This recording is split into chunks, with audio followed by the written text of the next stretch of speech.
in this one, as undefeated prospect Ahmad Reda takes on former Australian Olympian Paul Fleming. Flemming is making his return to the ring. All right, gentlemen, obey my instructions at all time, but more importantly, gentlemen, I both want you to protect yourselves at all times. Good luck.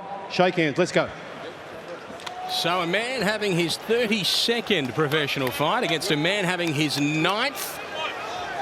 This is now your co-main event here in Sydney with Spence v Zoo up next. It is the young Ahmad Reda who strides forward against the southpaw.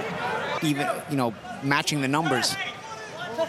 Again, Flemming holding his ground here again, but he's got to be careful with his hands out of position like this at such close range. Ooh, good overhand left. Yeah. You're able to grab moments of growth. And Champ, like we said, when you say challenge, it's not necessarily meaning a competitive fight. This is a pretty non-competitive fight, but still, nonetheless, it's not a freebie for Reda. Flemming is forcing him to have to think his way through. His delivery, well, his punches, they're open-handed. They're not punches that are landing solid. Heavy price with any important enough counters from Flemming. Yeah, right now it's Paul Fleming who's paying the price as Reda continues to fire shots at him. The way they styled it.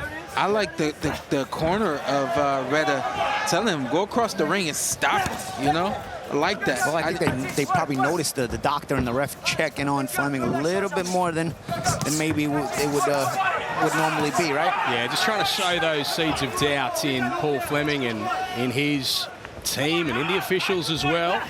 He sits down on a wild left hand that misses, and he is looking pretty damaged now, is Flemming. And Champ, you'll know, because you've probably experienced this as well. There comes a point in a fight where you're not necessarily stopping the guy, but you take the winning mentality. I call it the winning mentality out of him. As Flemming had the winning mentality taken out of him, is it just about getting to the finish line now and not so much trying to win the fight? I think he hopes to have a moment, but I don't think he believes that he's going to have a moment. I think he's hoping that at some point he throws a punch and then lands and does some damage. Yeah. But I don't think he actually believes that it's going to happen.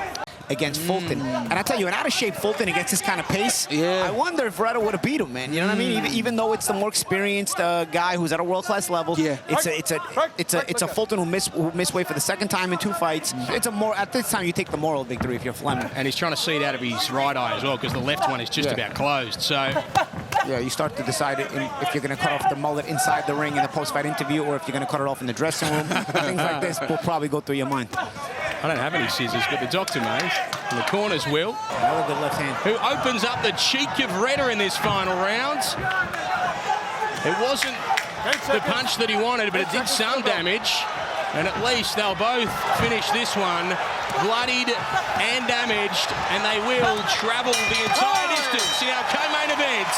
Ahmad Reda defeats Paul Fleming, and they embrace.